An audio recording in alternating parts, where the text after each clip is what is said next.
Welcome to our regular board meeting.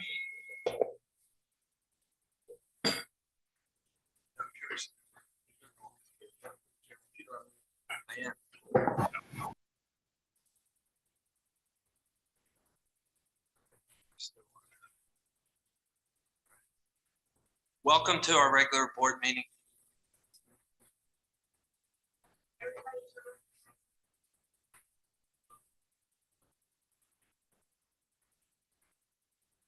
Try it one more time.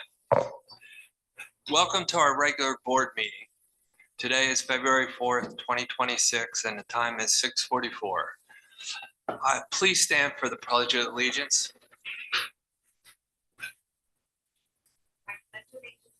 To the flag of the United States of America, and to the republic which it stands, one nation, under God, indivisible, with liberty and justice for all. The next section would be for citizen comment, and tonight, due to the weather, all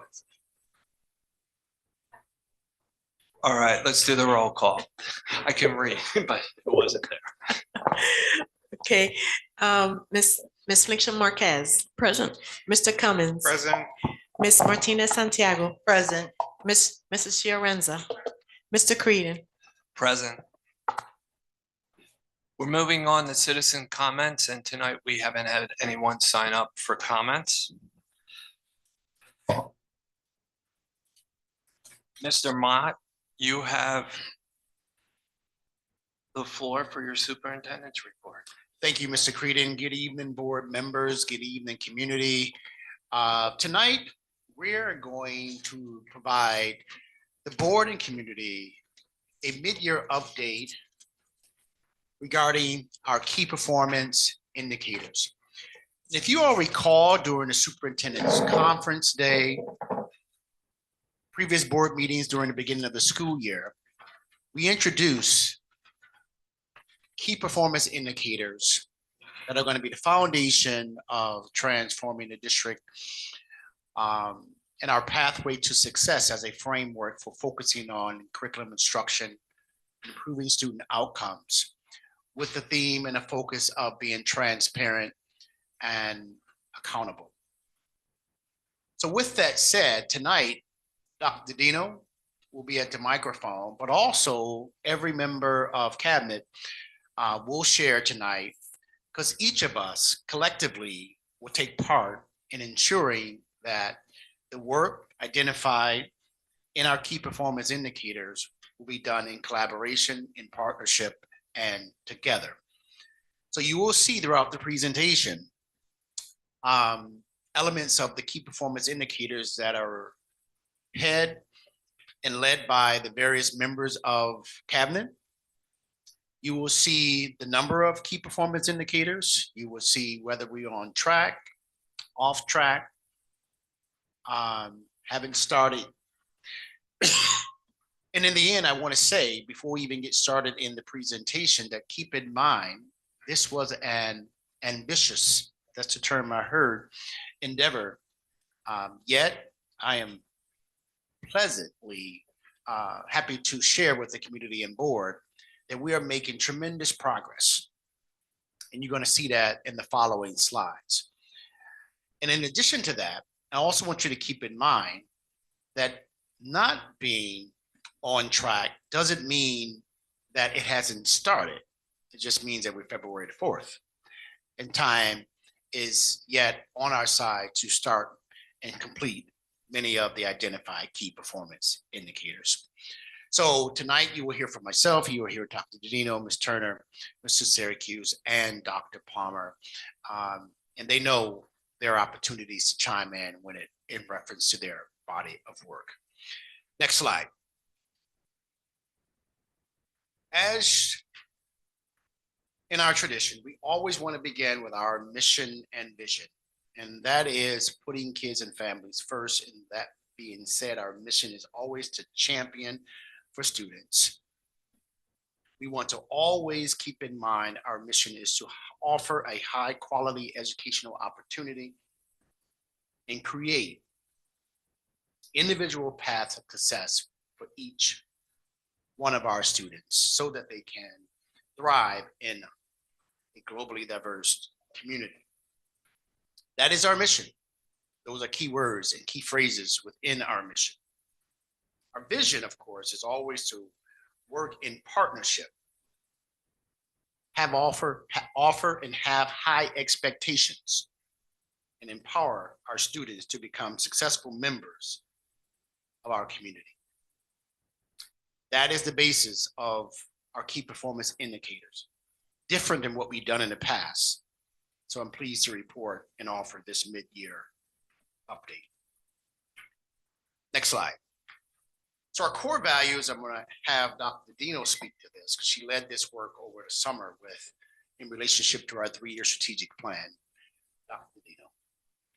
Hi, good evening, everyone. As always, thank you for the opportunity to come and share to the board and the community the work that we're doing. And, you know, when I think about where we started in the beginning of the school year, we kind of presented our ideas and we spoke to our core values, and we actually had this kind of slide represented as well. But thinking as we reflect over our 2 quarters of growth, to really think about, you know, the 3 pillars that hold up our work: the culture of care and collaboration, those engaged and empowered learners, and operational excellence, and always really understanding that our foundation is our community. But what we focused on in the beginning of the year, and what this presentation is going to be about today, is really that outer ring that we have, thinking about how are we holding ourselves accountable for the work that we're doing? How are we transparently sharing this work out to the community? So that way we all have an understanding of how our district is doing. And that's where the key performance indicators came from. But when we kind of look back at those core values, it's really important to understand that these core values are embedded in all of our work. It's a really easy connection when we see accountability and transparency, right? These are the core values that the community stakeholders came together and came up with. But in order to really do this work, we need to focus on all of these ideas, really thinking about how collaborative are we? How compassionate are we in this work? This work is not easy. How are we working with each other? Thinking about the commitment to the work in the community, thinking about, are we doing our work with integrity and professionalism? And I am really proud to be a part of this organization where we hold these core values true at our center and our core, but really help us to move the work forward. So we can go to the next slide, please. So we oftentimes talk about, thank you, Dr. Dino, how are we going to get there? How are we going to improve outcomes? How are we going to improve systems? How are we going to improve our relationships and build more trust within the organization? The best way I know to do that is really be open and transparent about the work. So this slide speaks to that. It's just a quick recap of what is a key performance indicator, or a KPI for short. And of course, I want to just review this slide quickly. A KPI is simply a specific measurable value. What do we want to accomplish? A brief description of what the KPI measures. Why is it important? How would be the measurement category speaks to the method of tracking, whether we're on track to meet such a measurement. What is our desired outcome or goal for identifying a key performance indicator? How are we going to progress monitor to demonstrate whether we're on track, whether we are behind or ahead? And finally, a timeline or time frame, a schedule of when it should be completed. So once again, you're going to see that there are orange sections within a pie graph we're going to share with you. And that is to indicate that we may not be on track, but it's February the 4th. And that doesn't mean the KPI hasn't started. This means that we are mid-year. And when we have this presentation towards the end of the year, you should see a difference. Finally, on this particular slide, there's a color code just to remind you of what those colors mean when you look at the pie graph beginning on the next slide. So I'm going to describe a little bit first about our process, how we pulled all the pieces together, and then kind of share a little bit about what this chart is saying, but then really hand it off to our cabinet members who are going to be able to speak to their specific bodies of work. But really, when we think about the system that was created this year that we were initiating through the guidance of Superintendent Mott, and really kind of connection to the urgency of now is how are we going to move the district forward, but then how are we going to monitor ourselves and how we're doing the work, and how are you going to share that information back to the community. So really, this is our internal system of progress monitoring. And all along the checkpoints along the way, while there are 56 indicators that are noted throughout the KPIs, this work represents all of the individuals working together collaboratively in order to meet a goal.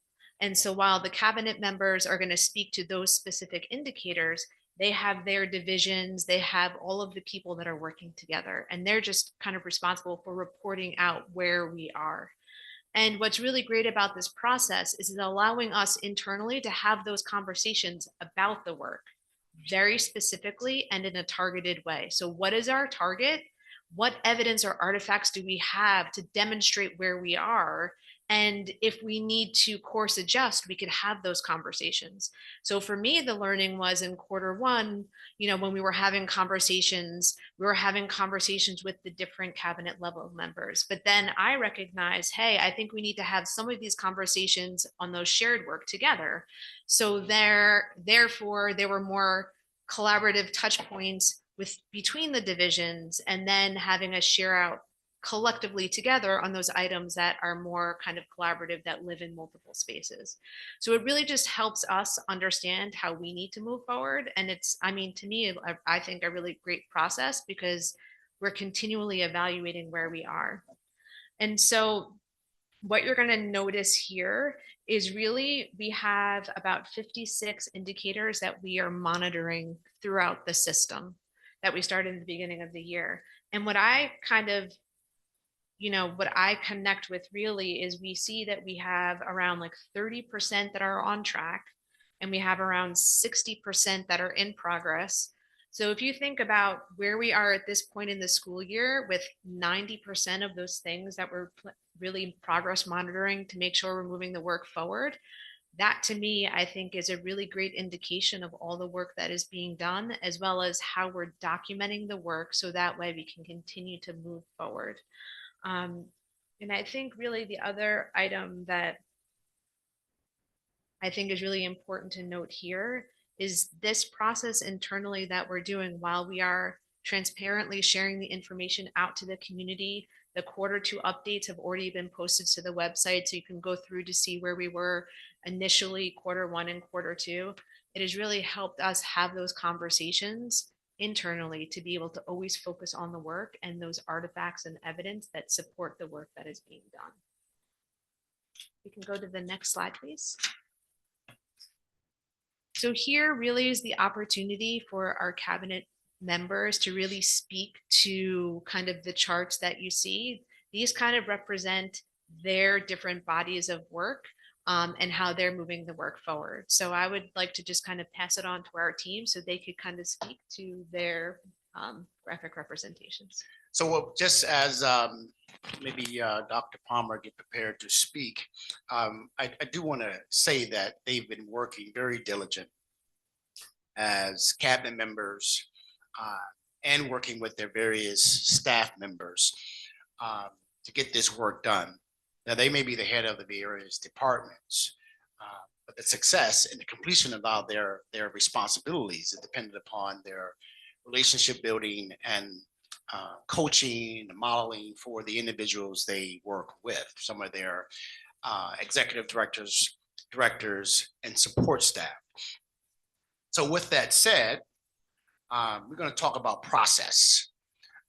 One of those changes that we implemented this year is every Friday, for instance, is department meeting.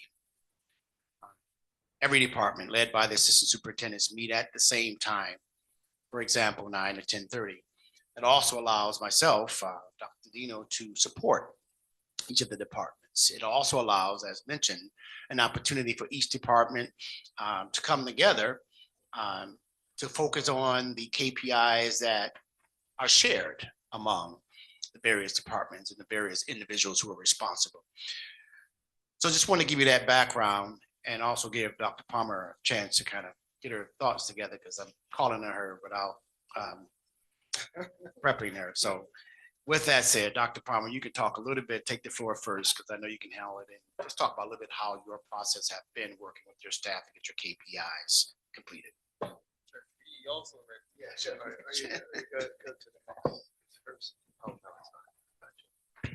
Good evening, everyone. Mr. Mott, thank you for this opportunity to share with the board and the community tonight. So I'm really, really excited. So if you draw your attention to the upper right-hand corner, can you hear me? Yes. I'm excited that although with the shift, my KPIs are supporting the Department of PPS and Special Services. So the green area that's on track is our special education audit. So I'm really, really happy that I actually heard from the auditors this evening and they shared the recommendation. So I'll be following up with Mr. Mott in preparation for our next time that we can present the findings with you. So in that area that we are on track. And as Mr. Mott mentioned, I will echo that the remainder of our KPIs are in progress because some of them are multifaceted. For example, I'll share with you that one of our KPIs in my department is 100% accuracy for IEPs and 504s. So that's not a task that would be completed in one school year because it entails professional learning, auditing our current practices, and coming into alignment with the 7 schools, as well as the members of our CPSC and CSE processes. So that is a multi-year key performance indicator, but we are in progress. For example, some of the gains we made with that particular key performance indicator is that all of our administrative team, with excluding myself and my coordinators, have been retrained through BOCES in the CPSC CSE process to come into a shared understanding of regulations regarding preschool and school age students, as well as partnering with BOCES for our targeted skills group that speaks to IEP documentation and implementation. We also provided professional learning in the district to our subcommittees so that we can have a shared understanding of how we're going to address this key performance indicator. So that's an example as to, is it on track? Not quite yet, because on track for me means that I've reached 100% compliance. And but for the purposes for this school year in this place right now, we believe we are in progress. So that would be an example. The other part I want to share is that some of my key performance indicators, you'll probably hear Ms. Turner share, we have shared key performance indicators. And so to make certain that we are staying on track for my team, we've shared the work. We've always shared it, but then we created a spreadsheet this past month where we are really, really breaking down each component as an action step. And there is partnership with each of my coordinators where we're thought partners on each key performance indicators. And each of their action steps requires as our core values collaboration with building level team members. So it's a shared relationship. So although I'm presenting the progress that is made is actually belonging to the buildings and the partners in this work. As well as one of the other pieces, I want to give an update. Was really, really excited about this matter where we have parent communication and advocacy support. We're scheduling our first of 3 sessions for parent workshops regarding the special education process. Unfortunately, we had some housekeeping that we had to maintain this week, and so we are rescheduling it for the last Saturday in February. That update will go out via Parent Square. We are partnering with community schools to message out the information. And so this is another key performance indicator. Is it in progress? Certainly, we're trying to increase our relationships with parents to help them be well prepared to participate in the education of their children, primarily in CPSC and CSE matters. So I can add more, but I'm not sure how detailed you want me to go. So. No, thank you, Dr. Palmer. Certainly. It's an observation and suggestion more than that. When we start to look at these, and once this becomes part of our cadence, so to speak, could we, it's in general, look at a little more granularity like for maybe even something as simple as the in progress, like the ones that were in second quarter could be just hatched a little and knowing it. And then some have 24 and some have 7, which is going to give you a different Venn diagram look. But as you go through this, see if there's any way you could make it more of a cadence. Do you know what, am I being clear? Like, so we're already half of the year done. All right. And right now there's 87% are still in progress. If there's, as you go through it, just look at a way that you could sort of do different slices or a percentage of the, A percentage of each key performance indicator? no, whatever you do, like, because it's all gonna be done on the last quarter when you look at the chart. So All right, so if it's a progress report, It may not. So if I may, Mr. Mott, I was sharing for one of my key performance indicators. And when we do a final update, I may still live in progress for accuracy for IEPs and 504s because it's a multi-year component to complete. If I'm understanding what your statement is. yes, but that's what I'm saying. Just look at it. How can you adapt to that? Maybe ones that aren't going to be completed to July 1st may have a different hatching. You see what I mean? Just a little more. no, 100% board member Creedon. And I think we continue to learn how to best share this information back to the community and thinking about what it might need to look like differently as we approach the end of the year and kind of also reflecting on our process, I think will allow us to kind of highlight things in different ways. But I think that's a really great point we can continue to kind of work on to see how to make it more clear what's happening. And might I add, we got to remember too, that we had issues with being in compliance and with the leaders dissecting every little thing that they can do in regards to the students with exceptionalities, trying to move forward with being in progress. That's amazing. Yeah. Because remember, we were out of compliance with Dr. Dandino and Ms. Palmer, how they're trying to get us up to speed with, with the state having to come in. That's amazing. So I just want to congratulate you guys. I know we're going to soar even higher and there's no place to go but up from this part, but what you're doing and, the in progress, that's amazing. And I may add that. I'm just Dr. saying, I'm Palmer going to and be I honest. are still dealing with the state in compliance. So Right. She and I have talked even again. But what I'm trying to say is we have to start somewhere. Yeah. So that's I'm just giving the credit where it's due, because that wasn't easy. No, it's not. I was here when the state came in at a meeting with Dr. Palmer, so it's not easy, but they're, I commend you for that. And also, Dr. I'm sorry. Oh, no, you go ahead. If we could share that session with us, the parent session, so I can share with my networks outside the district. I get questions all the time about, special education and parents who have students in our special education programs here in the district. So I'd be willing to share that with my network. So just share those sessions with me, send it to the board, let us know so that we can do our part in making sure that the room is filled. I think one thing in the community here, sometimes we forget that we got to show up to these meetings. Absolutely. And we live in a community that is kind of like, has like a communication desert or, news desert, if that makes sense, where we don't really have access to all this information. So whatever we can do to spread that information and fill the rooms, please, please, please, not just you, everybody, all our assistants, wherever we can, use our voices to fill those rooms, please let us know. Thank you. And also, the progress you are making, what you were handed and the progress you are making. I understand what Bob is saying, but I think that'll come. I'm not too concerned. Absolutely. You guys, the fact that you came up here and you're explaining it and you're very excited about what you're explaining sometimes, and being called, off the spot and being excited and explaining this to us very clearly, gives me hope that, this department is fine. I appreciate your help. Thank you. Thank you. I think I hear what Mr. Creedon is saying too, though, with the specificity, maybe just, with the parent communication goal, you have the goal of 20 parent meetings and then at this point we would know you've met your goal because you've had five out of the 20 that you want to have, that kind of specificity. So, because like you said, some of this stuff is going to be in progress forever because it's an aspirational goal. It's not specific. So seeing something like that would be super helpful. Just how many meetings have you had? And what is your goal for the amount that you want to see? Well, you always want to measure your progress. So I think that's in the working, Dr. Dandino, of measuring your progress. So I was going to add that in my comments, not now, that what Dr. Palmer is doing is not just, something for the students, but also adding in for the adults with the special education. As she stated, we had an issue with the middle school, so we weren't able, and I was definitely wanted to be a part of that. So it's moving along.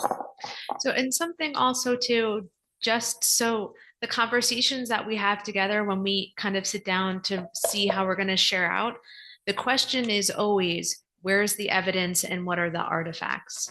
And being very specific in the way in which we speak to that, because we could say all of these wonderful things, but if we don't have a specific artifact or evidence to support what it is we're saying, then, then we can't come to the table and say exactly what you're speaking of. Well, the goal was 20 and we have evidence that 5 had already happened. So we can consider other ways to be a little bit more transparent about the process for how we come to here, but at the goal of the conversations that we have as a team is, where is the evidence and what are the artifacts? Because if we can't articulate what our plan is, then maybe we need to consider other ways to approach the work. The work is moving forward and there's an immense amount of work that's happening. And we should all be proud of the work that we're presenting here today. Yeah. And also at the heart of every conversation is that very specific idea of where are the artifacts and what is the evidence. So that way we can be clear that when we're sitting here presenting to the board, that we know what it is we're holding ourselves to. And for Really me, great I wouldn't, point. this mid-year review, this mid-year update, I get why these charts look this way, because it's all the KPIs, but like if this was specifically about PPS and special education, then I would expect it to be more spelled out, or Right. specifically about Absolutely. HR, or specifically That's about the KPI. So maybe at the end of the year, it would make more sense to see it all fleshed out for each assistant superintendent and their KPIs. But in this case, I get why it's more of a snapshot of what's Right. happening. And then when we get to the finish line, June or closer to the end of the year, I would expect maybe a more nuanced presentation of where we are with the KPIs, especially if they're multi-year ones. Like where are you with like she was saying, with the meetings, but this is, I'm okay with this at a mid-year, but that's right.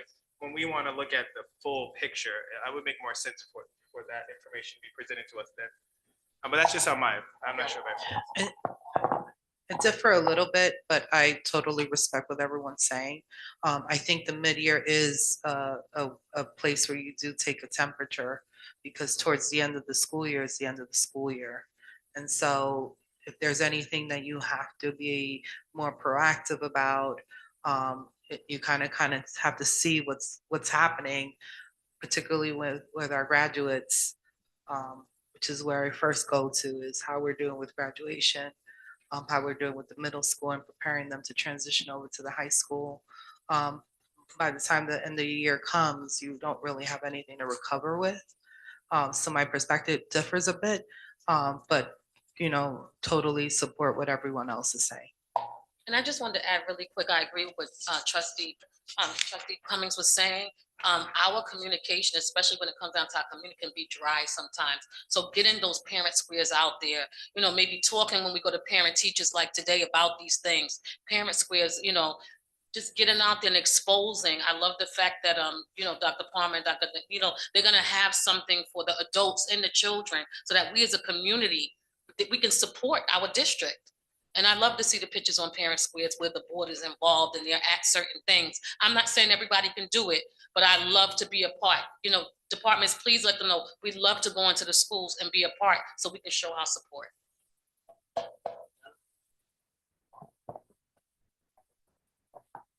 Yeah, I see what you guys are doing. I'm just wondering also what exactly like denotes as like necessarily, let's say prioritization of like one work for another, especially for KPIs.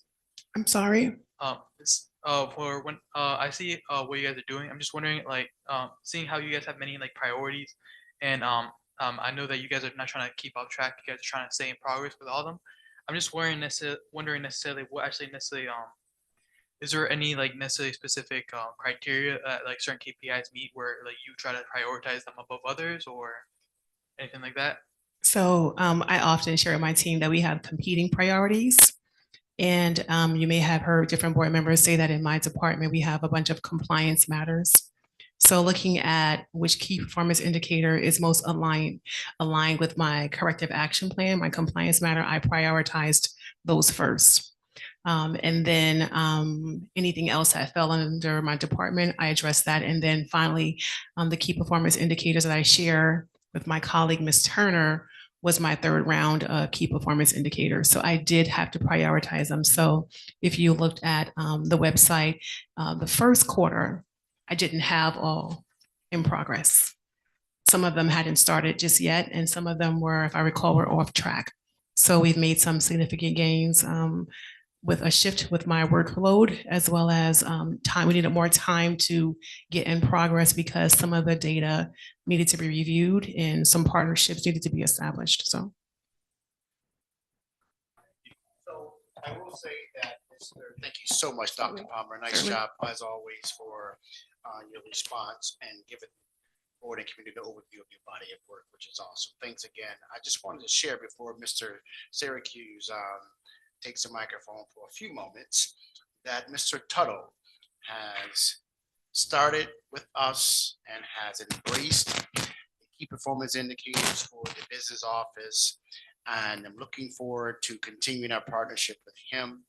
You will hear specifically from him at our next board meeting. So in his absence today, I just wanted to share that he has entered and started in the district and has embraced key performance indicators and is doing a good job bringing stability to the business office. So I just wanted to share that in his absence. So thank you very much in your absence, Mr. Tuttle. So Mr. Syracuse, let's talk a little bit about the Human Resource Department. Sure. Good evening, Mr. Mott, board trustees. Thank you for the time. Kind of just reflecting back at my time. I started here in mid-October, and looking at where HR was in terms of KPIs, wasn't much really done at that point. So I think that just kind of for me, it's been really an information gathering process. And I think all of us are doing that. For me specifically, because I was trying to learn on the fly, get up to speed, get my staff to be able to share more with me. Because what I believe and what I've been seeing is a lot of the things that I'm collecting from them, and Dr. Didino can attest to this because I share an awful lot with her, is my comment to my staff was, chances are a lot of what we're looking to plug into the KPIs for human resources already exist, right? So what are we doing? So I had a good opportunity to meet with each of my staff members and see what they do in terms of job duties and what they produce. What's the product that's out there? So for me, that's what this has been. And I mean, you can look at it as internal within the HR office.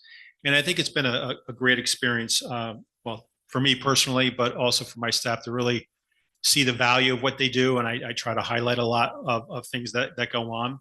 And at the same time, working with my fellow assistant superintendents, and because there are, like Dr. Palmer says, there's an awful lot of shared KPI, shared responsibilities here. And I can just talk to, for example, this afternoon, the four of us here worked on our APPR and compliance with our teacher evaluation system.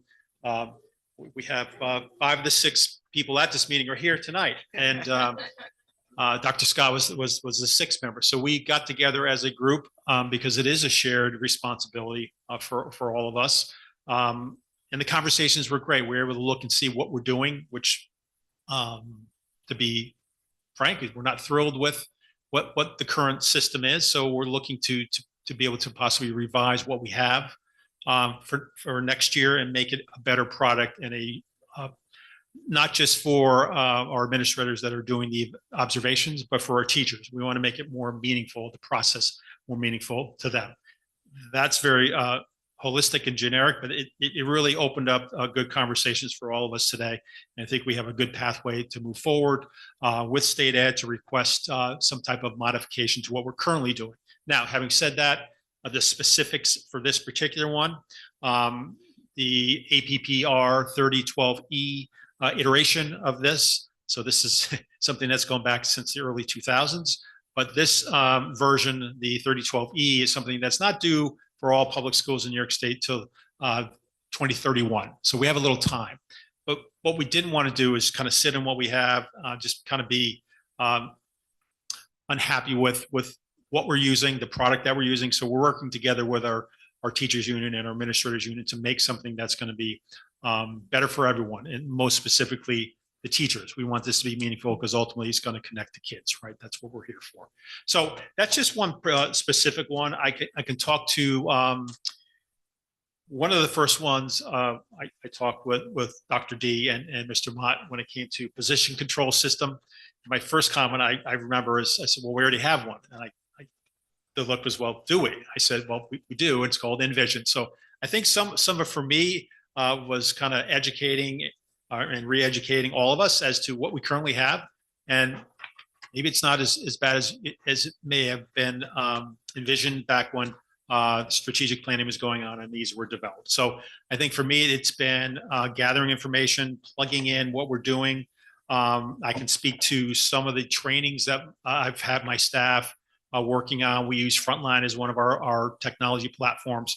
So I've provided staff with Frontline specifically. I've also worked with our Mid-Hudson Regional Information Center for our Envision, and that's our position control system. So along the way, we're trying to do some auditing and trying to pull information to see if we're trying to do the cleanup of our position control. And that's been an ongoing process since I've gotten here. So we're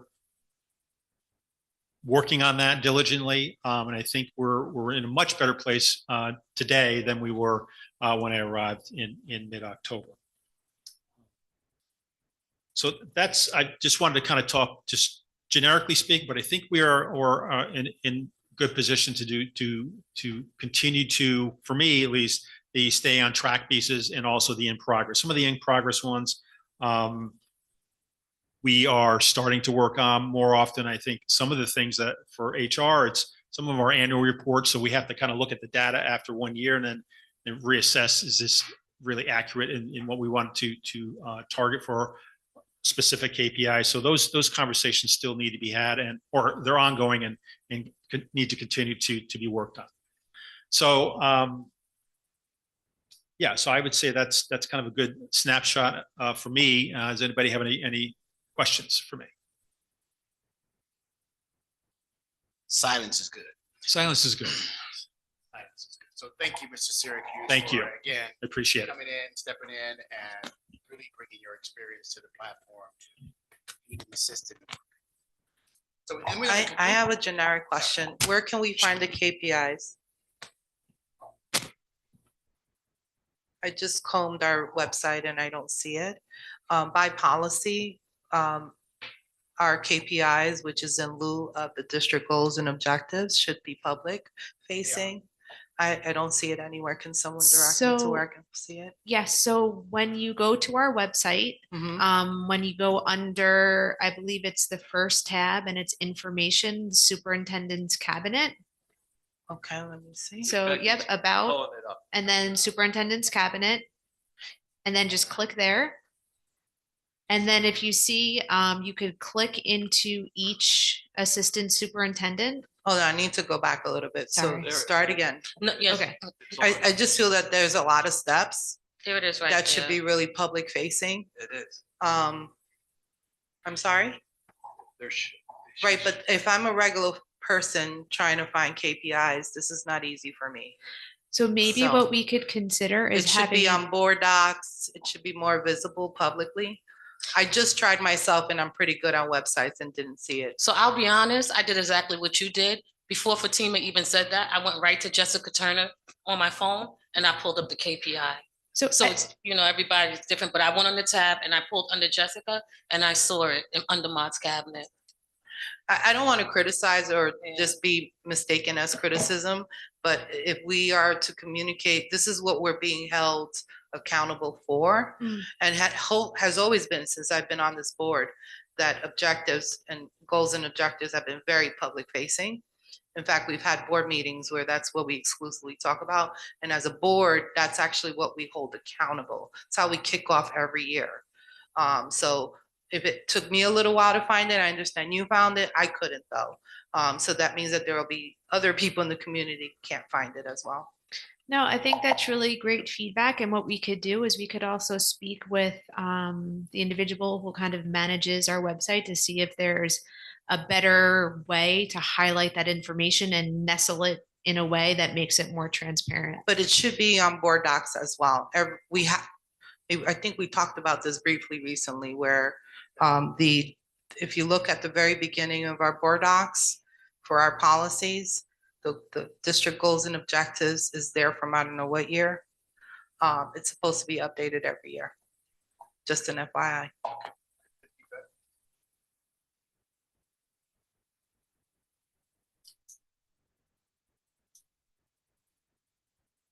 Well, if there are no other questions, we're going to end with Ms. Turner. And I also want to thank Ms. Turner for joining us in embracing key performance indicators. And if you will notice, bottom left-hand corner under the Assistant Superintendent of Schools, there are quite a few more key performance indicators because a lot of the work is under the Division of Instruction. Why do we do what we do? We are ultimately an institution of learning. So that's why there are more there. And also keep in mind, a few months back, we had a reorg. So we've added a few additional departments to the Division of Instruction. And so with that said, she is still working with those additional oversights that she now has to ensure that as we get closer to the end of the school year, we will be able to complete and give a more thorough update to her key performance indicators. So I wanted to point that out to you before she takes the mic. And with that said, Ms. Turner, turn it over to you. Thank you. And leaning into what good evening, board, Mr. Superintendent Mott, Dr. Didino, and my colleagues. I'm looking at our slide and I just want to commend our division and our team and the hard work that everyone's been doing. When we look at the Division of Instruction, like Mr. Mott said, 43% of the KPIs live under our division, 24 of them, which equals 43%.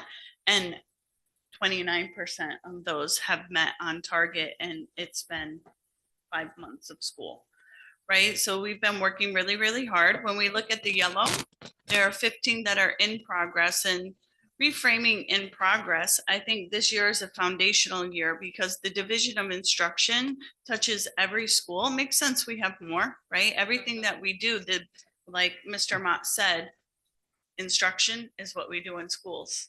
So it makes sense that we have more, and everything we do touches every student, every school, every classroom. And we have to interact with all the other divisions in our KPIs. And so there's a lot of overlap, like Dr. Palmer said, there are some key KPIs that overlap there. There's also interconnections between the business office and also the human resource office. So many of our KPIs are extremely complex and also bring with it system design and instructional design. So this year is a foundational year. And I think when we think about the in progress, there are some KPIs when we think about building systems and structures that are meant to last. When we lean into our superintendent's urgency of now, when those 15 or 17 KPIs turn green too, we want them to stay green. We want the systems and the structures that we put in place to be what's right for kids, not because we want that pie to be green at the end of the year, right? So it's about transparency and honesty, but also what's right for our kids and our community and our families and the Poughkeepsie City School District. So we're really working hard to make sure that everything is intentional, that it makes sense, that it's going to be sustainable, living beyond, for becoming what we live and breathe and do here in Poughkeepsie, and not just something because it was part of a plan, right? So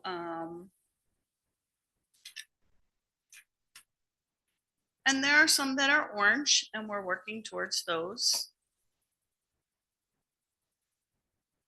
pretty, I mean, I could give you some clear examples, but we've done some of that. No, I think you did a good job, just providing some context and some background. The goal today was just a quick overview, update to the board and community.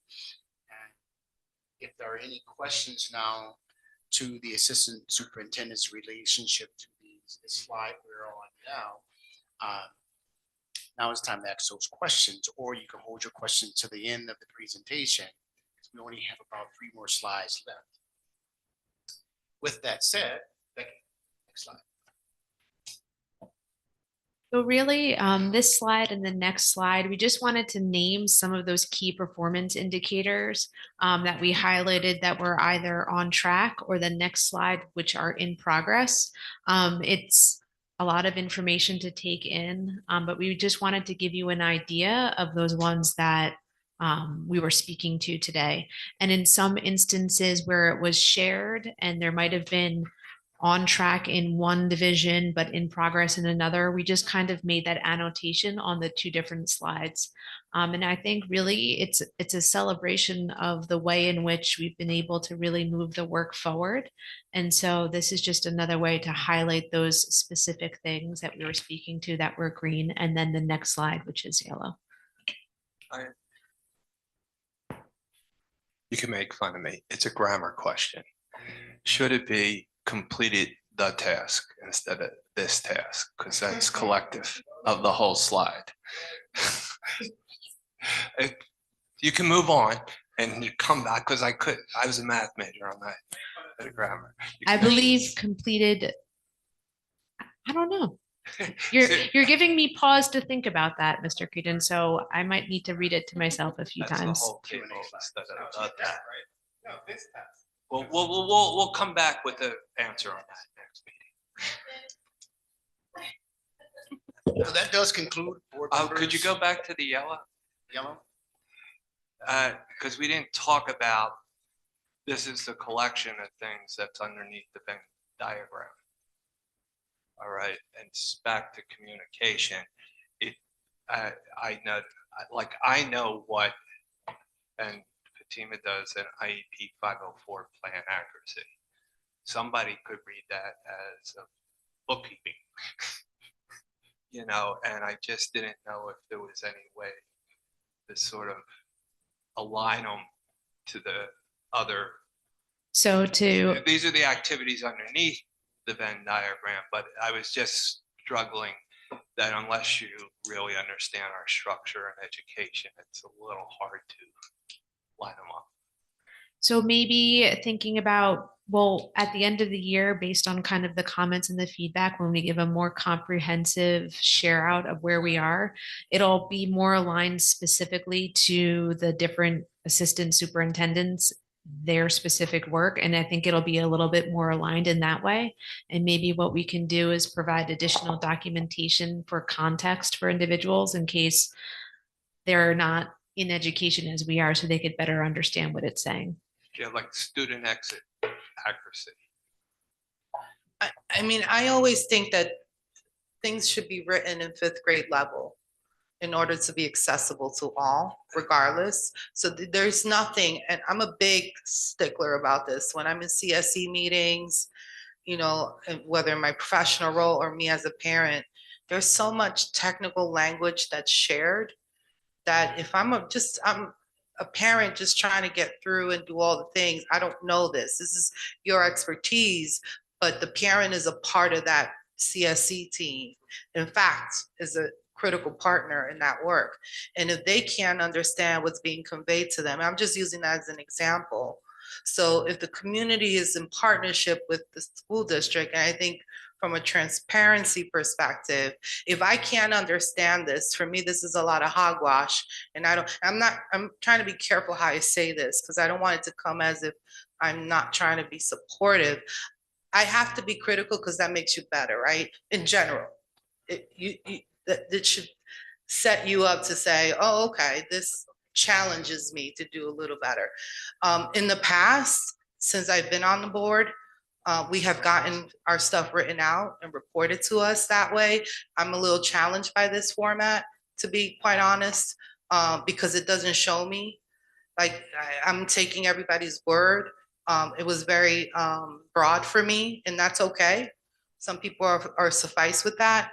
But if we're holding accountability in the work as we do as board members, then we need to be able to see what their progress is going, particularly because that's our role above all. And so I would want to see more laid out as past, and that we digest it beforehand and be better prepared to ask more specific questions about it.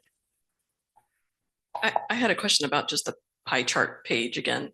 I think something that would be a simple graphic to show alongside the other pie charts is just what did you want your pie chart to look like at this point in time? So did you want, because it could be completely red and that was the goal. Like you didn't want to work on anything, or you wanted 20% to be on track. You wanted 50% to be, and so what does the ideal chart at this time look like compared to where you got? Like, yeah, right. Just so you can see, oh, okay, well, we're on track with too many things where we should have completed more of them. Or we don't want to complete anything because this is a foundational year and we're just working on being in traction. So you could have those two pies together, or however you wanted to represent it, and you could see how are we doing? Because you could be working on stuff. Yeah, and I think that information, Definitely. because I mean, when these are presented to us, the KPIs, they all had like target dates. So are we on target for the dates that The timeline. the timeline that we proposed when we set these KPIs? Are we behind that time? So that would be good information to know, like based on the targets that we set and the timeline that we set, where are we? No, that feedback is real good. And I think if you go to the actual website and look under each assistant superintendent, It does show you progress. you will see the progress. But just keep in mind, Superintendent Ma, I'm like your number one fan. The reality is that, again, a regular parent is not gonna know Jessica Turner, not gonna know Dr. Palmer. That's not intuitive. I'm not gonna be like, oh yeah, let me check out what Dr. Palmer's doing in the school district. They're gonna be like, well, I wanna know, what's going on with special education, for example. And you're not totally wrong, because I only stumbled upon this today because I was trying to figure out who the assistant principals were at the high school. And then I was looking around and then I was like, oh, here are all the KPIs. Because honestly, I thought if I clicked Ms. Turner's thing, it would show me all the principals. And then I ended up seeing the KPIs and I started looking at that. I knew we were presenting this today. But it's even hard to find the principals. I had to look. I'll be honest with you, it was hard to find I knew who the building principal was, but it was hard to find who the assistant principals were in the buildings on the website. So the website is it's better than what it used to be, but it is still kind of hard to find certain information. If you used it, if the strategic plan is there, and then you have the KPIs right under there, and even the superintendent's corner, either or, that is where it should be designated at. It should even be under the board, actually, if you think about it. But it needs to be more accessible. The feedback.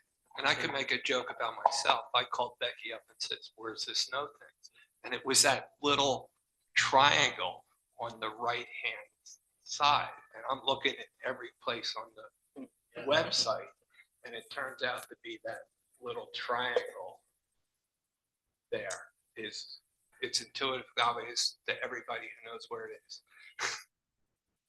But we definitely accept the feedback, and it's good. That's why we all oftentimes have these conversations. So we'll look to try to improve on accessibility on our website. We'll also look to make sure that under our schools, we can have lists of principals and administrators as well, along with contact information.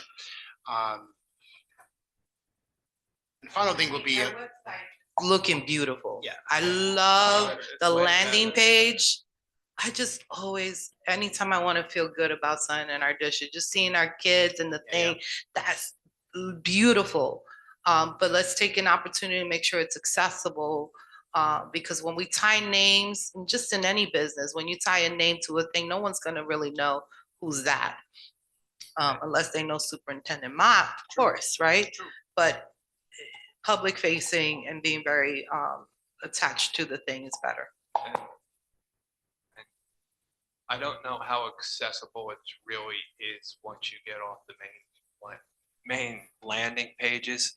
I don't know if you turn on voice or Spanish, on that table, if it does reads it to you, if you know what I mean, for true accessibility. I know we are on the top layer, but when we go down to the tables, I'd be willing to guess we had, like, this is probably accessible and it'll read it to me. The other ones may not when you go into the tables. So just moving away from, I thought it was a great presentation by the superintendent's cabinet. Just moving away from the website, because I think that's something totally, in my opinion, I'm not trying to be funny, but I think the graphics and where things should be, that's like a IT, fitting it in. And I appreciate like all the trustees saying it. But for me, it's just two separate entities. You can go on the website, whatever needs to be tweaked, superintendent, but I think that your presentation was awesome. And I think we're moving forward to what we need to do in regards to every deficiency that still is in the district, but we're moving forward. And that's the most important thing. Just to let you know that I did have a community member whose child needed services, and they were absolutely happy with everything that was done. They're going to school now. I'm not naming it, but they're going to school now, and they were absolutely, and I didn't say anything because it's just what we're doing. Progress, we're making Progress, progress. And so- those are good testimonials to hear, to know that we have parents who are happy with the services we're providing, and we always know that we can improve upon. Our practices, our presentations, our commitment to the work, and being more transparent and being more accessible so parents can understand what we are doing in our purpose. So this is good conversation, but I just wanted to share with you all this evening, to give you an update on the work that's been approximately 20 weeks of instruction. With that said, I want to also reiterate to the cabinet members, thank you very much for all of your efforts. Thank you, Dr. Dino, as well, working and organizing a lot of the work we're doing, and look forward to the future and taking this feedback, putting it into action to make us all better. So with that said, board president, board members, thank you for your attention this evening. And Dr. Dino, you may go back to your seat, Mr. President. Back to you. All right. Thank you very much once again. We're moving along in the right.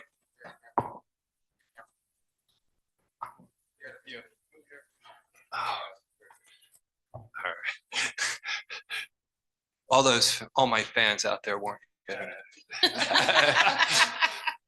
a good selfie. The silver fox was speaking. Little self-deprecation. Okay. With that said, we're going to move on to the Board of Education's report, and Jonathan, you're going to be first. Do you have anything to report at this time?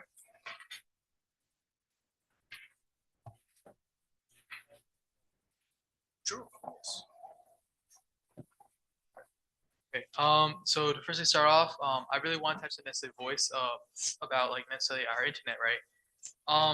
So I mean, when it comes to necessarily our online, of course, I've noticed that we have to have like certain, especially because it is meant to be like more of course, this is an educational environment.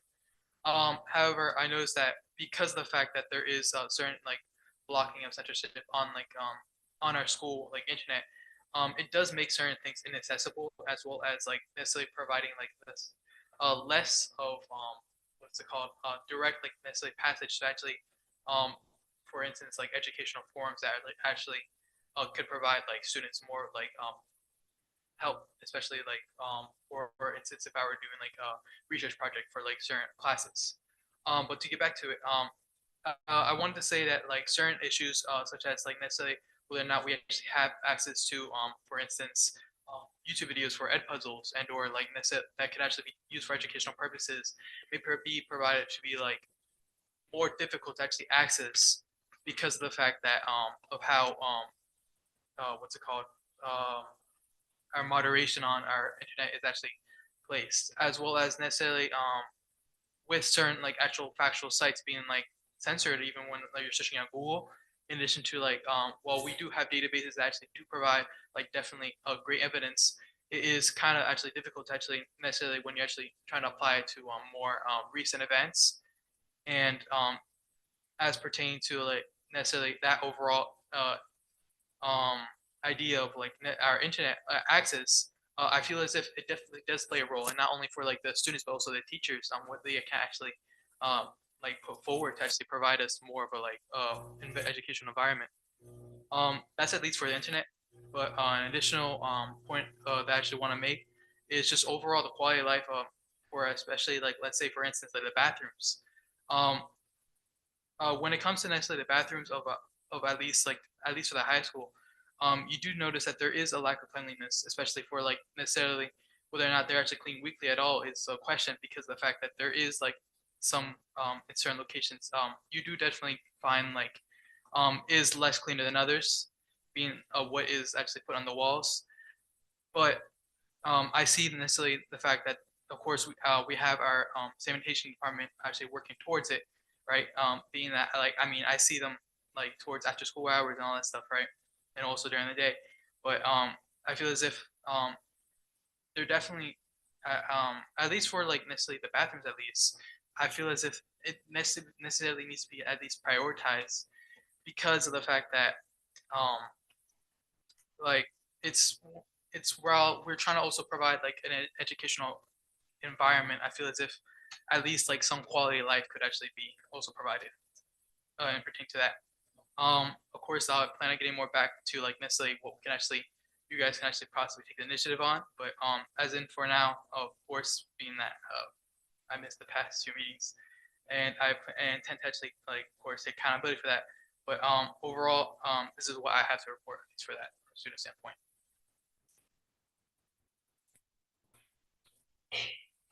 Jamar, the SAVE committee.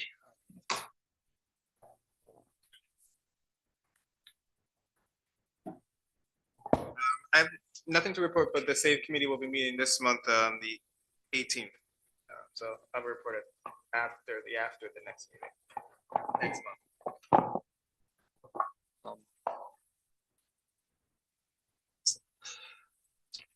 All right, the capital improvement and facilities committees, I'm stumbling whether it was before the last meeting or now. Basically, the discussion was starting to summarize, and Kim was there, and wrap everything up. And it's probably after the next meeting, probably appropriate to give the community, here's as much as we can, here's what's going forward, and here's what's complete. The last one, it was sort of in the middle of both of those items, you know, at the end of the year. With that, the finance committee, we didn't have a meeting, follow-on meeting to the previous ones. And then the audit committee, where we didn't have that meeting either. So with that said, I think it's Naomi on student achievement. Yes, Board President, you passed over the Finance Committee. Yeah, no, I said we didn't have that meeting. I thought I heard you say audit, but okay, No, my apologies. we had it was both of them. We missed both of them. Okay, so the Student Achievement Committee met on January 13th with Ms. Turner and Mr. Creedon. We talked about the focused instructional learning walks, teacher clarity, we've talked about more intention around building in classroom visits, and identifying exemplars and trying to find repeatable positive processes. And we also talked about the collaboration amongst building administration. So the principals are getting together more often than they have in the past to discuss best practices. We have our next meeting February 11th. And we're going to be discussing mid-year iReady data review with Ms. Turner. Thank you. All right. Eleanor, the Student Support Committee.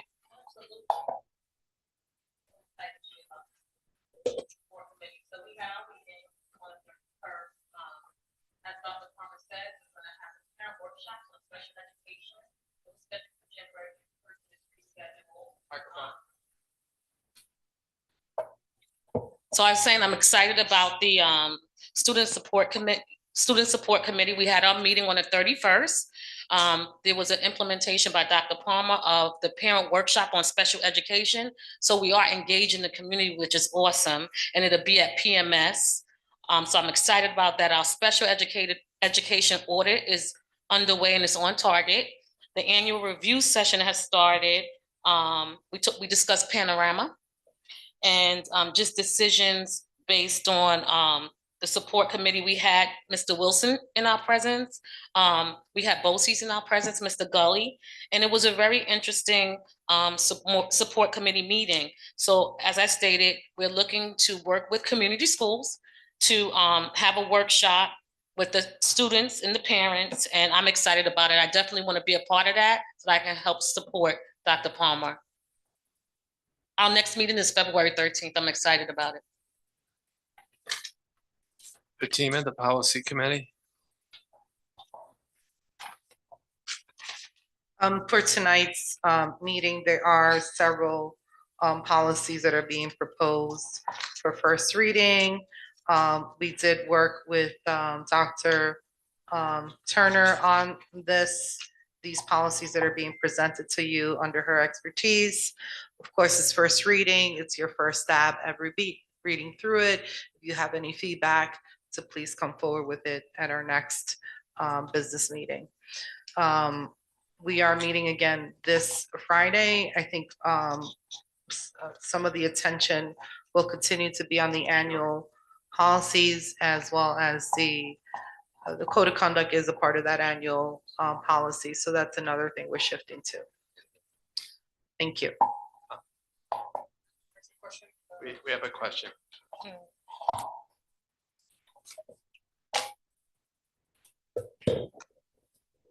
Not a question, but there's been a lot of conversations at school board meetings in the Dutchess Putnam area about ICE and our district, district policies about when ICE shows up at our schools or anything.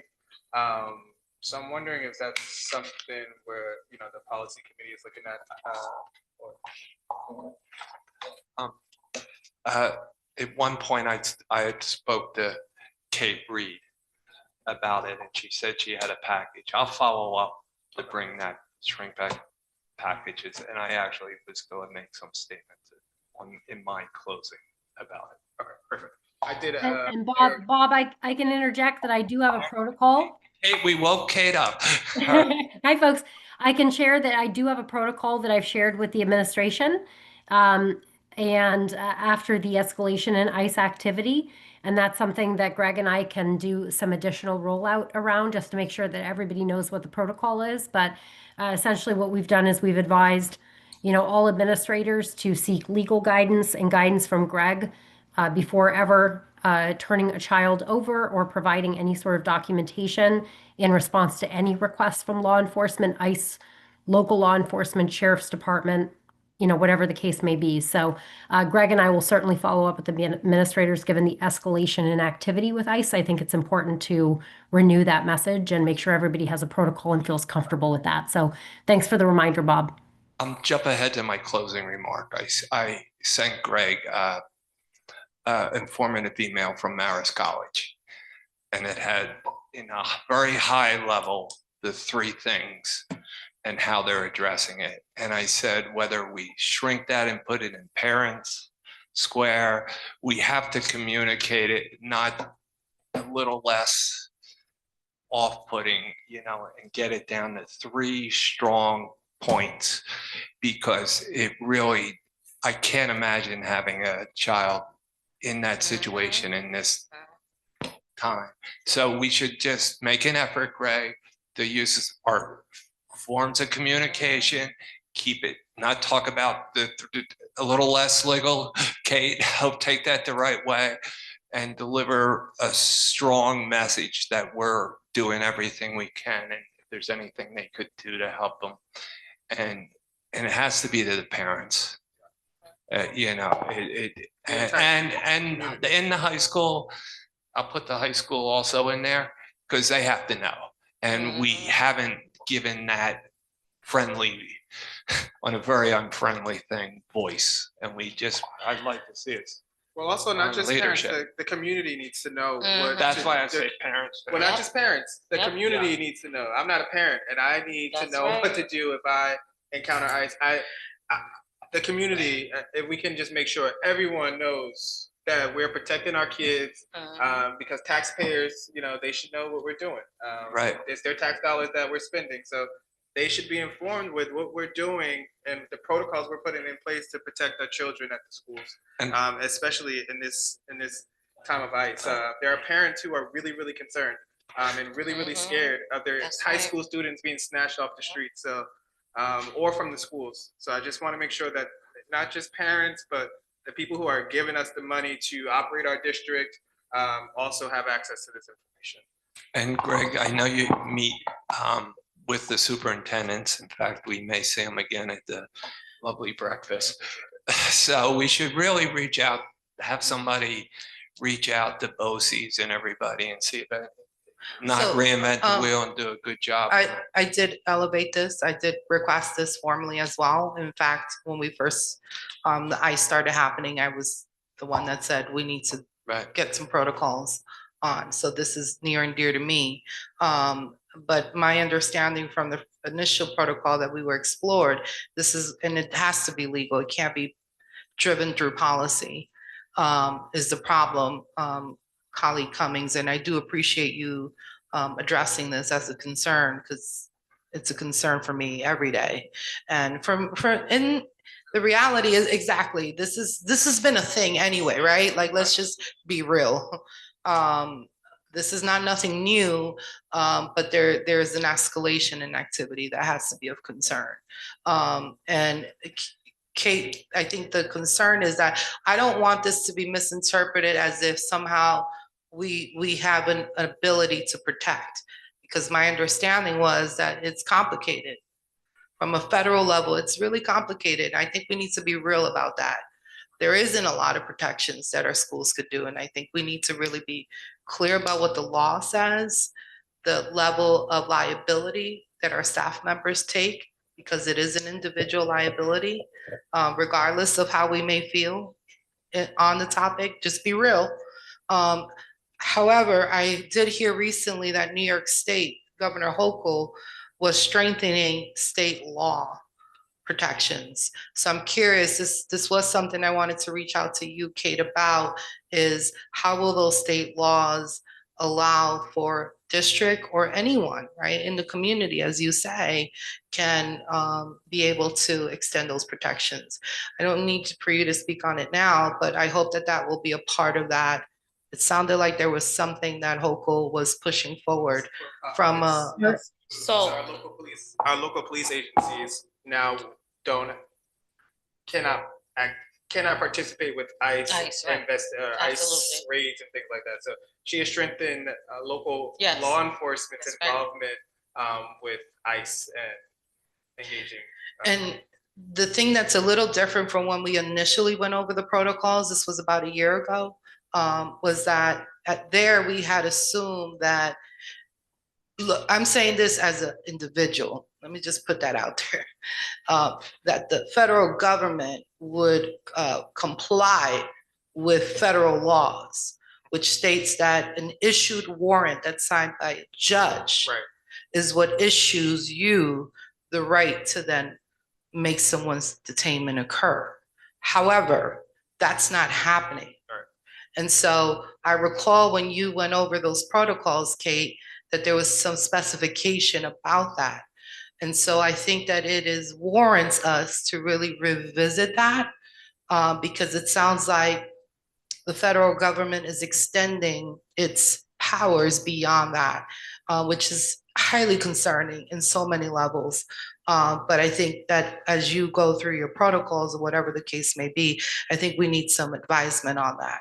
Absolutely. And just yeah. if I can add before Kate talks, so it's the student support, Dutchess County School Board, and also the small city school district. So we just, I think it was yesterday, we reached a quorum where we reached out to the local, like Mr. Jacobson and things, for this bill.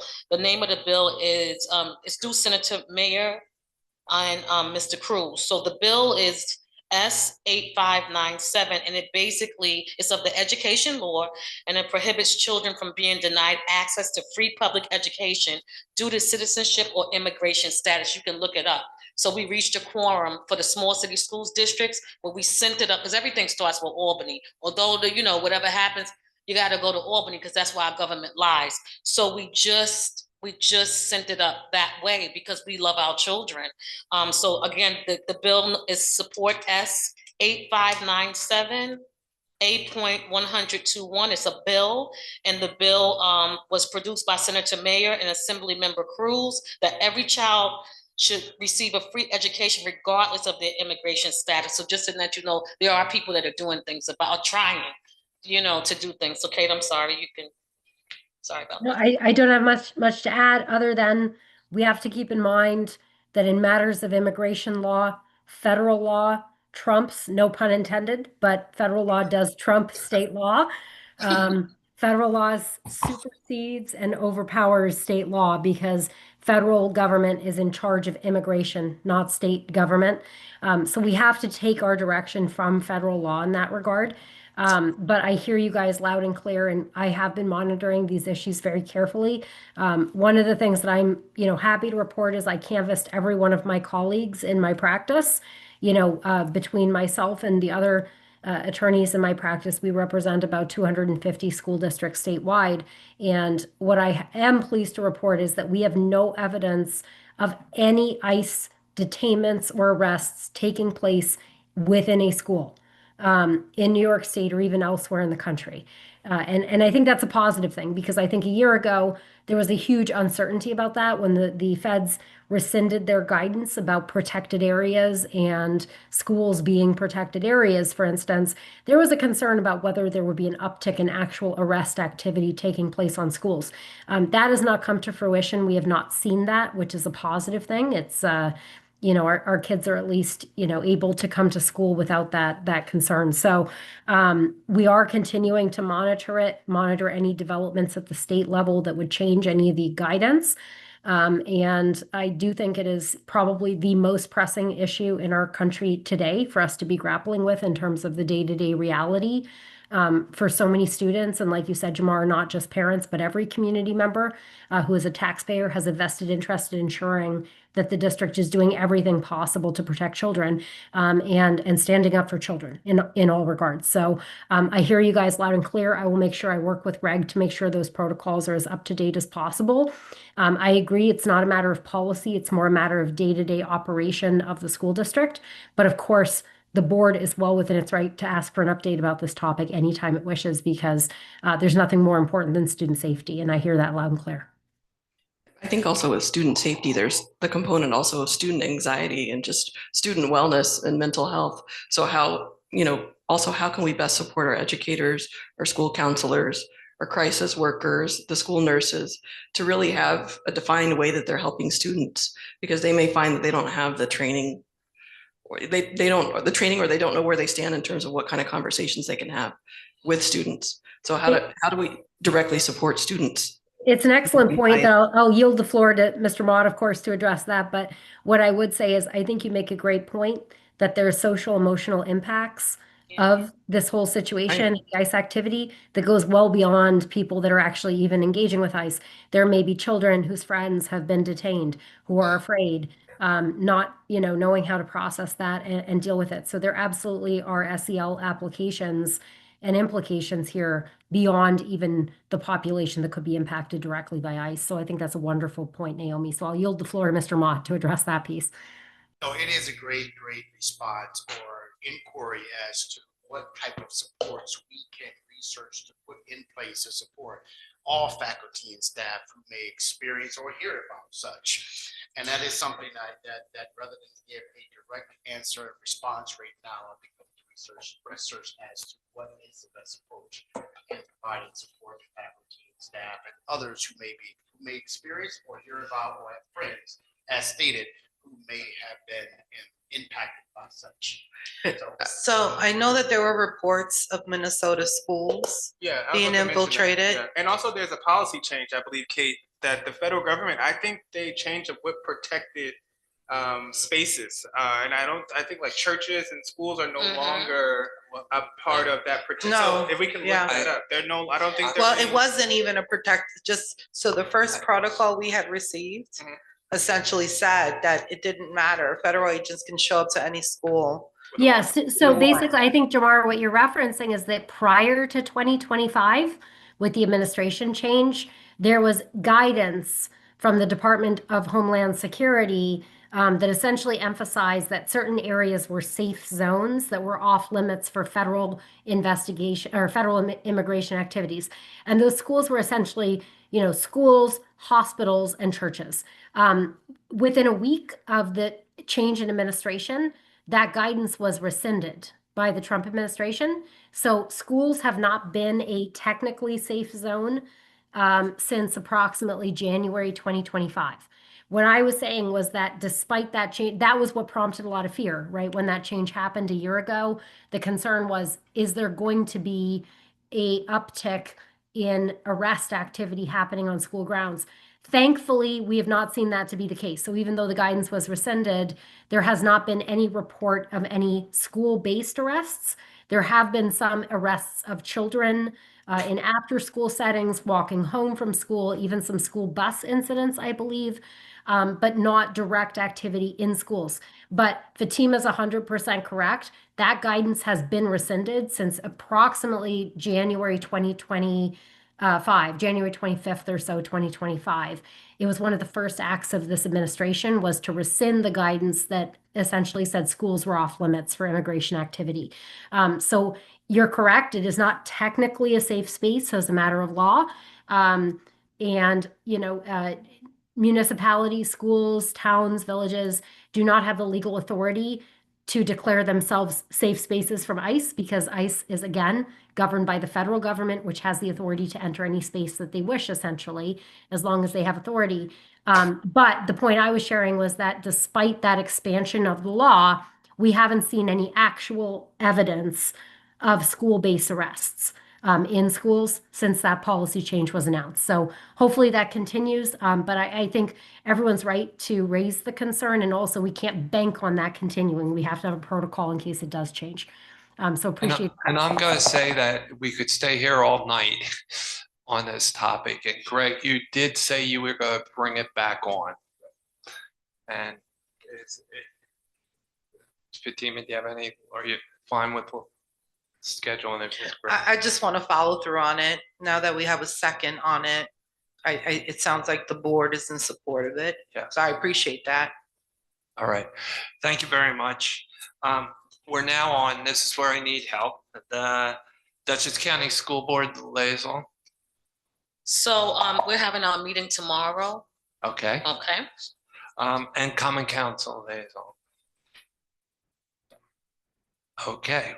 So with that said, I'd like to thank everybody for the reports, and we're going to move on to the consent agenda. Are there any items to be pulled from the consent agenda? Not pull, but discussion later. All right. Unless you want to pull it for discussion, it's up to you. Can you make it in, when would be a good time to say it? After if it's just discussion? It's not consent, so we might have to pull it to action. All right, could you I'll just pick one. pick one? Yeah, let's pull 17.1, just as an example.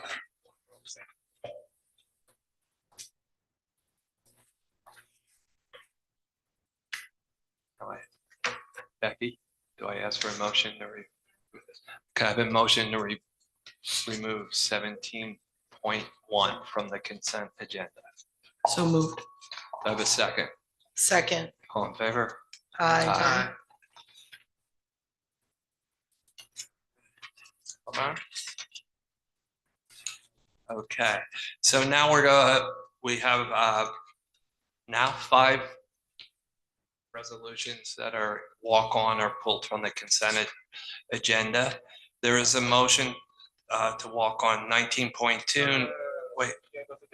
Oh, yeah, the vote. I'm sorry. Yeah, I'm sorry. No, we got it. We pulled 18.1.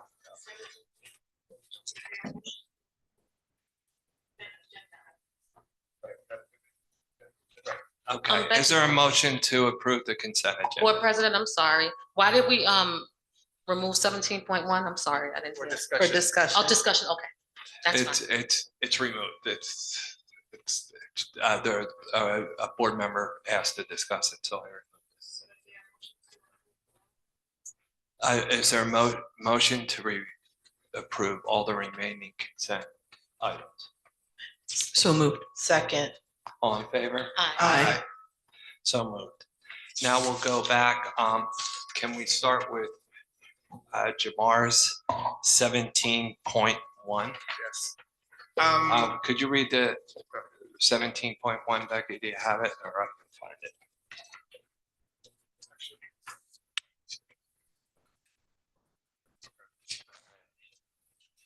The trip approval for the PMS to attend amusement park. I understand what he's going to say, but just say it, Jamar. You can say it. Oh, this is just more about,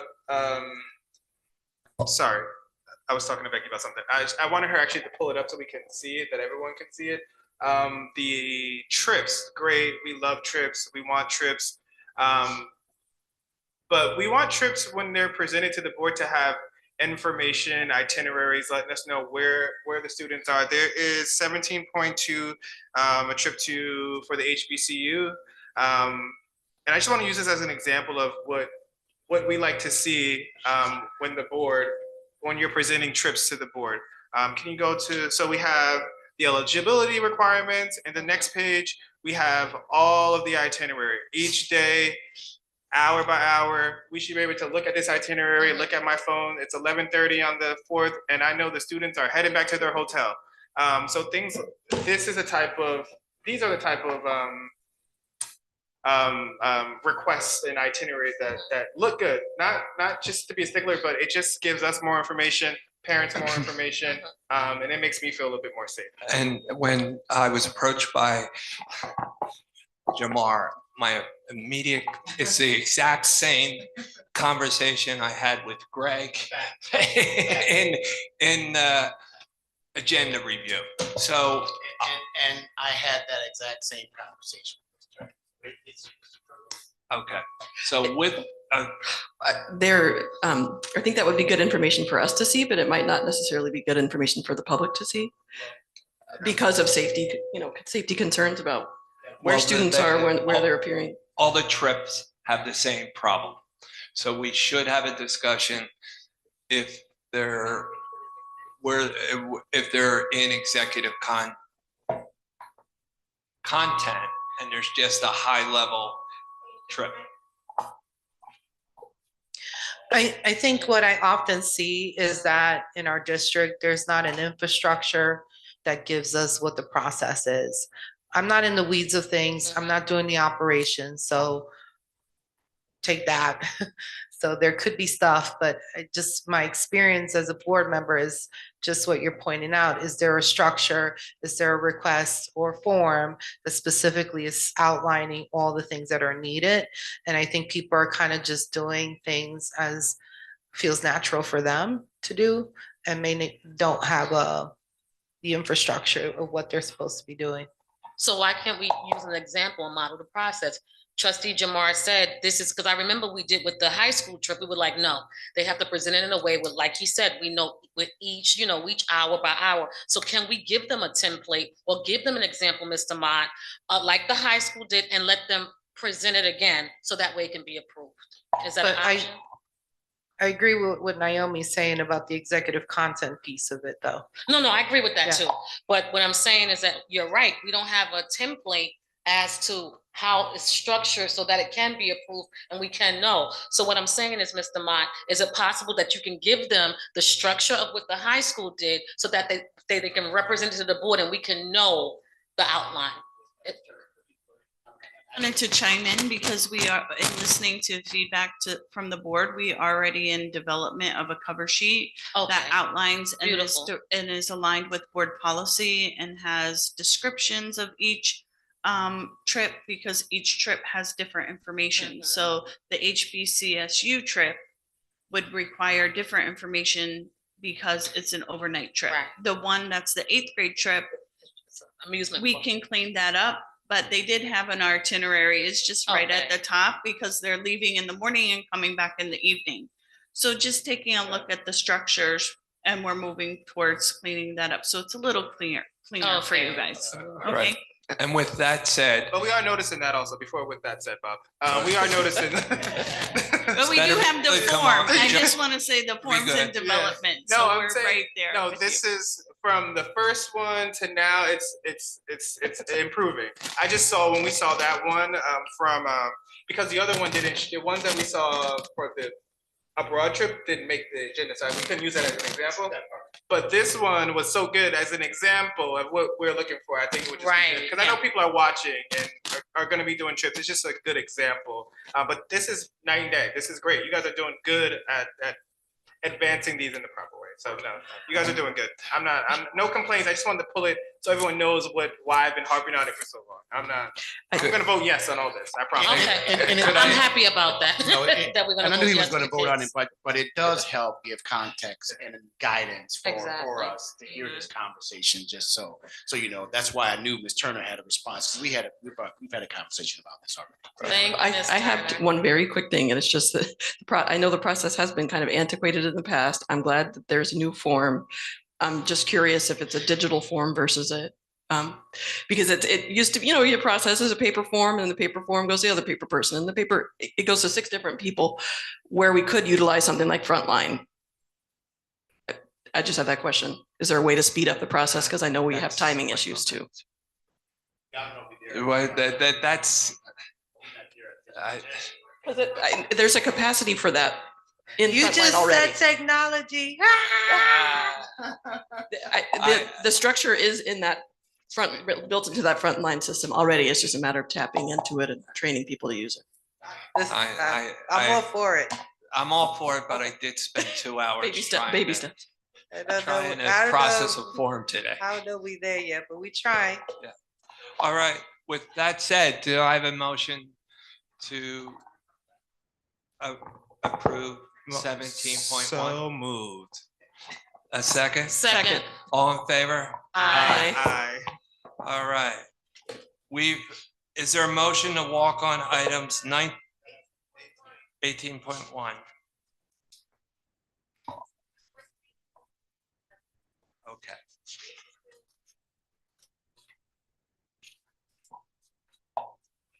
All right, 18.1 to 18.4. Second. All in favor? Aye. So moved. Are there, can I have a motion to walk on items 19.2, 19.3, and 19.4? Can you read what these are so the public knows we're walking off?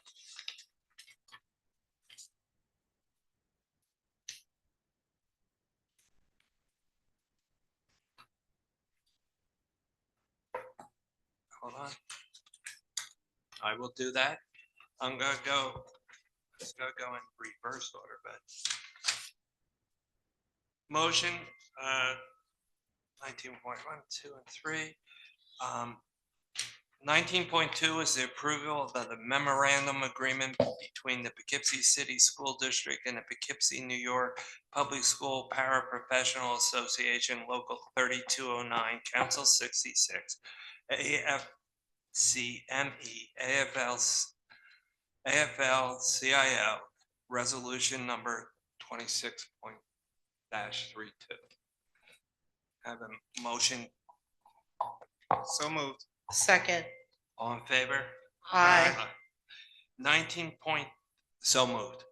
19.3, the approval to ratify a memorandum of agreement between the district and the CSEA Local 1000 AFSCME, AFL-CIO, non-instructional nurses, maintenance, and cafeteria personnel, Resolution 26-321. Do I have a motion? So moved. Second. All in favor? Aye.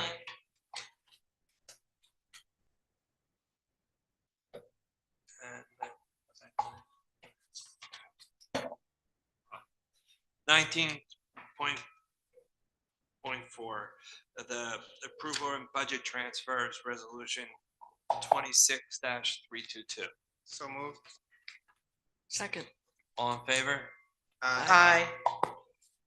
So moved.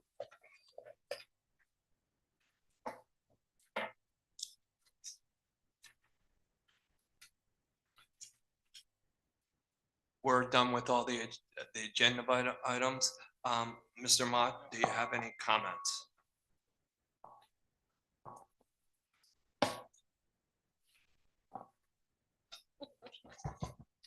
Thank you, Board President. Thank you, board members, for a very productive board meeting this evening. I'm sorry, point of order. The motion was to walk on the resolutions, not to approve the resolutions.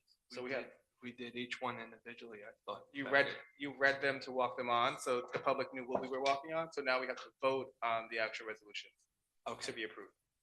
All right.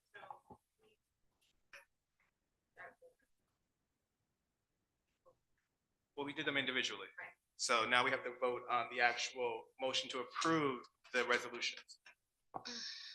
Okay, a motion to approve 19.4, the budget transfers. So moved. Second. All in favor? Aye. 19.3, can I have a motion to approve and ratify the So moved. I have a second? Second. All in favor? Aye. 19.2, the approval of the memorandum agreement between the Poughkeepsie City District and Poughkeepsie, New York's Public Schools Paraprofessional Association. So moved. Second. A vote? Aye. Aye. So moved. Now we're good.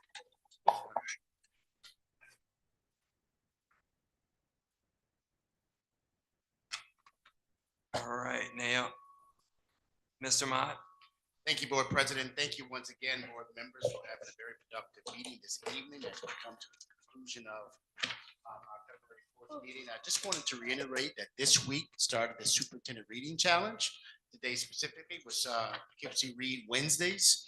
So for those board members who want to accompany me on Wednesdays at specific schools to watch the young people read, I was at Warring today and I was at Truth. And it was just enlightening and so heartwarming to see so many students on their tablets logged into Mayan reading. Not only reading, but the variety of genres they were reading and what they were interested in. I was at Truth this afternoon at 2, and there was a first grader reading about the history of chocolate chips. I just thought that was interesting because I don't know the history of, but she was interested in it. Wow. I saw students reading comic books, or I saw students reading in Spanish fluently, by the way, meaning the language is there. They have to just learn how to translate that into English. So happy to see that. And I also met with the principals again today to emphasize that, we want to do this with fidelity. We expect everyone to read daily for 20 minutes. We're saying on Wednesdays, I'm looking for a designated time so that I can invite each of you to come join. So that's what I'm looking for. So in your conversation with various principals and administrators, please emphasize that. Please talk to our teachers and staff about it as well, because this is going to lead into a bigger, broader initiative come September 2026. So that concludes my updates. I just want to remind folks of that. That was a very good kickoff this week to our challenge. Thank you very much, Greg. Naomi? I just want to say thank you also for kicking off this reading initiative with Mayan. My daughter is a big fan. Her favorite feature, she's in first grade, her favorite feature is being able to record her own voice and then listen to herself reading the story. So that's been really special. And we can read it together and record it. So those technology tools are pretty cool. I also wanted to give a shout out to Krieger Elementary School for the Super Bowl. Ms. Barrow put on a really cool program where all of the students, in honor of the Super Bowl and in honor of helping out their communities, they all brought in cans of food, and I think they managed to come together with like over 1,000 cans of food to donate to our food pantry. So thank you for these beautiful initiatives. The students had a lot of fun with it too. Jamar. First, happy Black History Month, everyone. It's my favorite time of year. I don't have much today, because we already discussed ICE. That was my big thing today. Was I've been following what's the board conversation down at Carmel, which prompted me to have this conversation here. They had a very spirited conversation about ICE and their involvement in the school district and the school. So I think we've had that conversation. Yeah, I don't think there's anything else. There is, no, that's it. Thank you. Fatima? It is Black History Month, and I want to give a shout out to all the Black women that have nurtured each and every one of us. Just to put out there, I'm sure any person's been touched by a Black woman. So that's one. Two, I want to say about immigration and language. Sometimes when we don't speak a second language and we have a native language, this is universal. Sometimes when you come to America, there is this misconception that you somehow impact your intelligence because you can't speak the native language or the proposed native language of this United States, because it's not English. But anyway, that's a whole other thing. To recognize that, and also in terms of political thoughts on immigration, whatever your thing is, when individuals come to this country, they may have actually had very professional lives, even degrees that cannot be applied to in this country. And so there's an assumption, because for whatever you see that, so remember your biases, what your misinterpretations may be, or even not knowing the political landscape that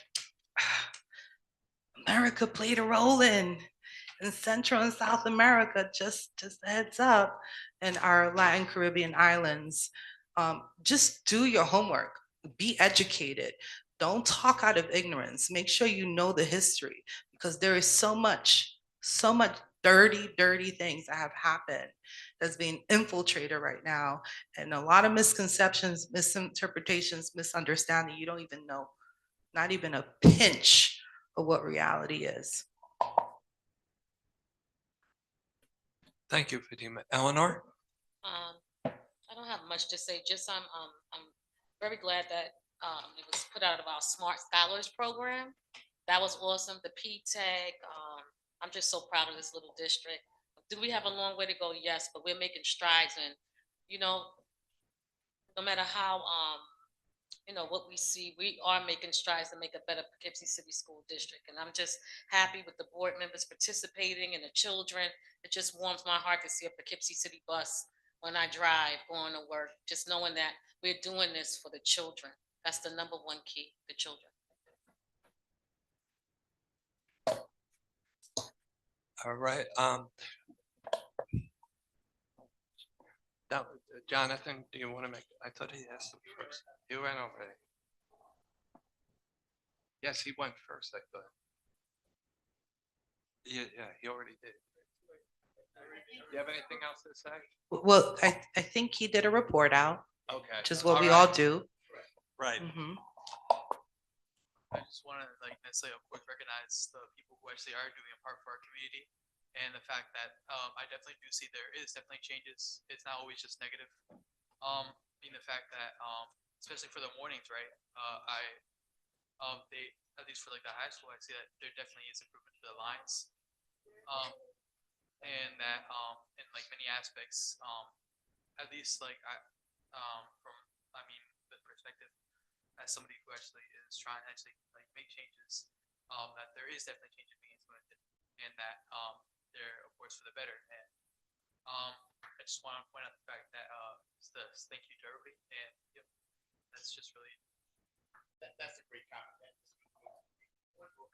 I'll turn it over because in the coming days, our contractors will hand over the high school auditorium back to the high school, and we're very excited about that. I'm extremely excited about that.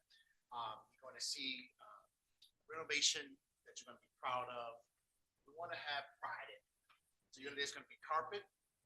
So there's also already been a question about if food and if there are beverages that are we going to have that or allow that in our auditorium. I think we need to really think about that. Many of my colleagues across the state, truthfully, when they have renovated auditorium with carpet, there's no food, there's no beverages inside, especially no gum. So I want to say that now that I'm looking forward to that being our policy, that no food, no drinking in the auditorium, to try and preserve it as much as possible, because we are really excited about what it's going to look like and then how it's going to be received once you all see it. So I just want to make sure I make that comment. So it's forthcoming. Thank you, Mr. Green. Board President, I just want to make sure, I saw that there were some tenures and also retirements. We typically acknowledge those. Were we going to acknowledge that in this meeting? I've generally acknowledged them if they were present. No one's here. So those of you who are listening by airwaves, we do want to say congratulations to you. Some of them I've seen, in my walkthroughs, as I've said congratulations to, but we always want to take pride and say to those teachers who completed their probationary period and who have received their tenure, we want to say congratulations. And we want to say more of a congratulations to those who have put their time in and say they can go on the beach or sit on a back porch or just get up in the morning and just have a cup of coffee and go back to sleep if that's what they decide to do. And retirement. I think some of us are thinking about that. Long way to go, but that is awesome to get to this point. So congratulations to each of those individuals who are retiring. Wish you nothing but the best, nothing but good health and this next chapter of your life. So thank you for your service to Poughkeepsie and all the best in the future. Thank you for bringing that to my attention. Okay. First, I will say I snuck into the agenda and didn't ask the 30-page motion to be pulled out. I was appointed as a volunteer coach for I just did the math, my 45th year serving the district. And so if you see me in the middle school, I'm not violating the rules. I'm there as a coach. And with that, I'd like to recognize on my first run on the board, I asked for a dashboard, and I was mocked by New York State School Board Association. Next meeting, it goes, Bob, I apologize. We're going to help people do dashboards. So it only took since 1992 to get the dashboards, and I'd like to thank everyone. I'm going to refine them. They really can help us portray and communicate, and hopefully we can keep working on them. And lastly, once again, I'd like to thank all my colleagues, all the administration, and the support for our immigration community. Thank you very much. Do I have a motion to adjourn? Second? Second. All in favor? Aye. Thank you.